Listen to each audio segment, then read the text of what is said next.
ఈరోజు మనం భగవద్గీతలోని 18 అధ్యాయాలు వాటి గురించి చిన్న వివరణ తెలుసుకుందాం. భగవద్గీత హిందూ ధర్మంలో అత్యంత పవిత్రమైన ప్రేరణాత్మకమైన గ్రంథం.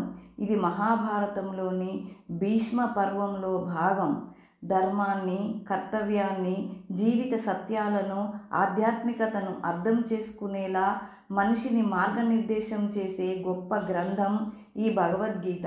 కురుక్షేత్ర యుద్ధభూమిలో యుద్ధం పట్ల సందేహం, విచారం, మానసిక సంఘర్షణలో ఉన్న అర్జునుడికి శ్రీకృష్ణుడు ఇచ్చిన దివ్యోపదేశాల సమాహారమే భగవద్గీత. ఈ ఉపదేశాలు కేవలం యుద్ధ సందర్భానికే కాకుండా ప్రతి మనిషి జీవితంలో ఎదురయ్యే సమస్యలకు, సందిగ్ధ పరిస్థితులకు, కర్తవ్య నిబద్ధతకు శాశ్వత మార్గదర్శకంగా నిలుస్తాయి. భగవద్గీత మొత్తం 18 అధ్యాయాలు, 700 శ్లోకాలతో నిర్మితమై ఉంది. ప్రతి అధ్యాయం ఒక ప్రత్యేకమైన యోగ పద్ధతిని, జీవన తాత్విక దృక్పథాన్ని వివరిస్తుంది. కర్మయోగం, భక్తి యోగం, జ్ఞానయోగం వంటి ప్రధాన మార్గాలు వాటిలో ముఖ్యమైనవి. ఈ గ్రంథం మనిషిని స్వార్థం నుండి సేవాభావానికి, బలహీనత నుండి ధైర్యానికి, మానవత్వము నుండి దైవత్వానికి తీసుకెళ్లే ఒక జీవన శాస్త్రం అని చెప్పవచ్చు. మనసును జయించడం ద్వారా ప్రపంచాన్ని జయించే మార్గాన్ని చూపించే శాశ్వత జ్ఞాన గ్రంథం. ఇప్పుడు మనము 18 అధ్యాయాలను గురించి వాటికి చిన్న వివరణను తెలుసుకుందాం. అర్జున విషాద యోగం. అర్జునుడు యుద్ధం ముందు కుంగిపోవడం, ధర్మ సంకటాలు వెల్లడించడం, స్వజనులపై బాణం ఎక్కించలేక విచారంతో కూలిపోవడం. సాంఖ్యయోగం, దీనినే జ్ఞానయోగం అంటారు. ఆత్మతత్వం, కర్తవ్యానికి విలువ, నిత్య అనిత్య భేదం గురించి ఉపదేశం. కర్మయోగం, ఫలమును ఆశించకుండా కర్తవ్యాన్ని చేయడం ధర్మమని కృష్ణుడు చెప్పడం. జ్ఞాన కర్మ సన్యాస యోగం. జ్ఞాన కర్మ జన్మ మరణ రహస్యం, దైవ అవతార తత్వమని వివరించడం.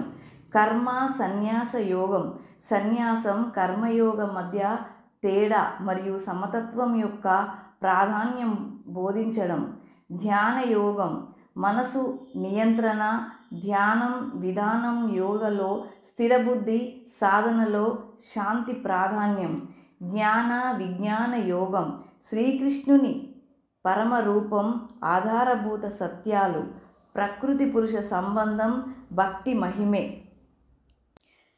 అక్షర బ్రహ్మయోగం, జీవుడు మరణాంతర ప్రయాణం, బ్రహ్మస్మరణ, పరమపద ప్రయాణ రహస్యాలు.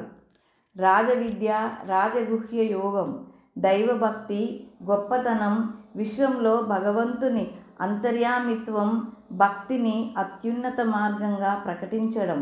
విభూతి యోగం, సృష్టిలో ఉన్న మహోన్నత శక్తులు, వైభవాలు సమస్తం కృష్ణుని విభూతులేనని తెలియజేయడం. విశ్వరూప దర్శన యోగం, శ్రీకృష్ణుడు అర్జునునికి చూపిన సర్వవ్యాప్తి విశ్వరూప దివ్య దర్శనం. భక్తి యోగం, నిష్కామ భక్తి, ప్రేమభావం, నిజమైన అధ్యాయం, భక్తుని లక్షణాల వివరాలు. క్షేత్రజ్ఞ విభాగ యోగం, శరీరం ఆత్మ మధ్య భేదాన్ని స్పష్టంగా వివరించే అధ్యాయం. గుణత్రయ విభాగ యోగం, సత్వ రజ తమో గుణాల మనిషి ప్రభావం, జీవన మార్గంపై చూపే ప్రభావం. పురుషోత్తమ యోగం, క్షర అక్షర పురుషోత్తమ తత్వాలు, అవినాశి దైవ స్వరూపం గురించి లోతైన వివరణ. దైవాసుర సంపత్ విభాగ యోగం, దైవ గుణాలు, శాంతి, అహింస, సత్యం. అసుర గుణాలు, అహంకారం, క్రోధం, మనిషి నడవడికను ప్రభావితం చేసే స్వభావాలు. శ్రద్ధాత్రయ విభాగ యోగం, మన శ్రద్ధ సాత్విక, రజసిక, తమసిక రకాలుగా ఎలా విభజింపబడుతుందో వివరణ. మోక్ష సన్యాస యోగం, సర్వ ఉపదేశాల సమాహారం. కర్మ, భక్తి, జ్ఞానం, 3 మార్గాల ద్వారా మోక్షానికి దారి. Thank you.